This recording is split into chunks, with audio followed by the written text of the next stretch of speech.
Hi, it's Larry Gaines, Power Cycle Trading. In this video I wanted to give you my kind of market take and also a couple of stocks that look pretty interesting. First off though, let's just do a little market analysis here quickly.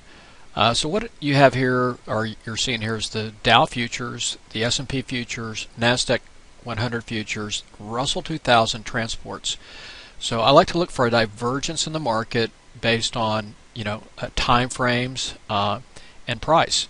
So if you look here, the Dow futures, it's come off and it's hit down here and it's closed today below the 21 exponential moving average. You look over the NASDAQ or the S&P futures, it's closed it's also closed below the 21 period moving average for one day. On the NASDAQ 100, it just closed below the 8 EMA, and on the Russell 2000, it also closed below the 21 period moving average and hit and closed right at the 50. Now the transports closed below the 21 and it's headed towards the 50. So what this shows you is that there's some divergence between some of the more weaker stocks right here. Russell and the transports, they're headed towards their 50, while the NASDAQ's holding up the best. And then you've got the S&P futures and the Dow futures are both closed below the 21. So the takeaway from this is that tomorrow will be a fairly key day on a Thursday. You want to see that the NASDAQ holds this 21 period moving average at 3450, and you'd want to see if the S&P futures or the SPX, whatever, closes for a second day again below the 1787 or 1785, which would be the 21 period. So the longer that these markets can start trending or staying below the 21 period, there are a lot of traders that look at the 21 period EMA, this blue line here.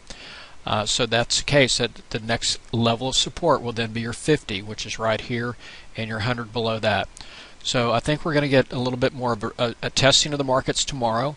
Now it's been hard to short this market because you've got the Fed, with the tapering and all that going on. Next week the Federal Reserve meets again. But a couple of things that pushed the market lower today were one is that you did have a budget agreement reached or proposal put together that looks like it will be passed, and that sets the tone for the Fed having a little bit easier time to taper. In September they did not taper because there was no budget, and they felt that would do more harm to the economy or to the markets in general. And then also the AAII, which is one of the main surveys for bullish bearish, came out like high bullish factor. So it's a counter trend type of indicator, and it came out today at a very extreme high of bullishness to bearish.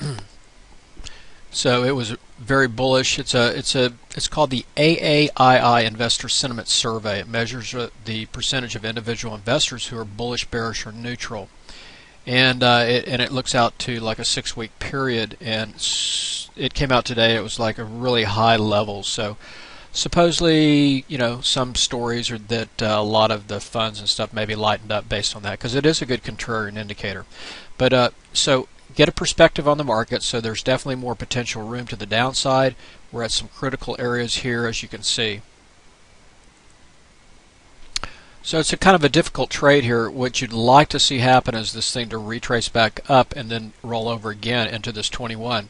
Because what is hard to do is if this thing gaps down close to the 50, you don't want to be going short into this 50 period moving average. So, if you get a major gap down tomorrow, the first thing will probably be a good buying opportunity towards the open, the first 30, 45 minutes to an hour of the day, to see if it holds those lows. But if you get a really powerful push down overnight into this 50 moving average, the old first time down theory that you don't want to ever sell a major support level is a pretty good rule of thumb. So watch it. If it comes in here hard, buy the first 30, 45 minutes to an hour and use the low as your stop. That's one way to do it. Then if it retraces up tomorrow and fails, rolls over, I'm going to be looking to sell bear call spreads out of the money, and look at a couple other opportunities. So just going to take it a step at a time. A couple of stocks that look interesting, I'll point those out to you. One more thing that I've been doing and I like doing is, selling credit spreads, like a one standard deviation out type of bear call credit spreads. With this market trending up here, the trends have been kind of grinding, so they haven't been just real sharp movements up. You had this nice run up here, but all the other ones have been kind of gradual movements up. So what I've been doing is when you're starting to top out using our trading model, I've been selling like a one standard deviation out bear call credit spread, so on the SPX. So it's been a really great way to collect income. So for example, I was selling the 820, buying the 825 bear call credit spread, on a weekly option basis, that kind of thing. I was, meant to get it done today and kind of missed it. The market kept going down so fast it didn't rebound enough to let me get the trade on. But those are a couple things that I like in this kind of market. Now, if we sell off real hard and come into the 50, and then we show on my model that we're starting to flatten out, then I'll do the opposite. I'll sell a bull put credit spread. So those kind of things are great ways to play these markets where you don't have to be exactly precise. It gives you a way to collect some income. Now, using our trading scanner, the Power Scanner, it's a great tool that we've created for picking out selecting trades. So I like to look at various trades based on compression, volatility, compression breakouts, and so I can go through the scanner. We've got different time frames, but I'll show you a couple ideas, trading ideas that I spotted here today that I'm going to look at for some trade setups here probably tomorrow. So QIHU. So if you look across right here, QIHU, you're going to see this -4 and it's in green, and then you're going to see this weekly right here under weekly. See the week W? You come down here, that's a -1.5. Now, when we have a color-coded green, that means it's in a volatility compression squeeze setup. When you see a minus number in front of it, that means potential is for it to break to the downside. So let me show you what this looks like when I click on it, and I'll show you what I'm talking about. So I click on it there, pulled up my charts link to it, and you can see here that we're in a weekly time frame. We just entered in a squeeze, a one-bar squeeze. We're sitting right on these major moving averages, starting to roll over. Our indicators are pointing down that we use for our model.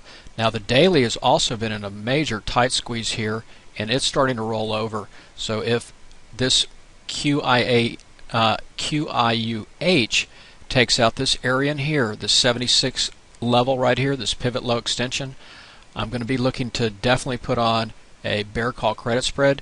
May even look to buy some type of put spread. So that's looking quite interesting. We can break it down here also to the hourly time frame, and you can see what it's looking like there. So it's been really kind of trending down. So on any kind of push to the upside, it looks like it could be a good short opportunity. That's one trade. Now here's one more. Now here is, I like to look for weekly squeeze setups because these can offer some powerful momentum. Now if you look here, 4.5, our scale goes from 1 to 5, 5 being the strongest. This is in a squeeze. Now this is not a minus. This means the squeeze could break to the upside. So this happens to be LinkedIn. So let's take a look. Now here's LinkedIn. Here's your weekly time frame. Now I did a Fibonacci retracement linked on LinkedIn. I put up from the pivot high extension here to the low. Now we're right at the 50% retracement. We tried to break through the 618 today, but you had the market selling off. So LinkedIn came off too. But the thing is, it's in a squeeze on the weekly. Right now there's a high probability for it to break to the upside. You just had a squeeze C trigger to the upside on the daily. So I'm going to be looking here tomorrow. I'm going to be watching the hourly time frame right here. You can see it came and it broke to the downside hard today.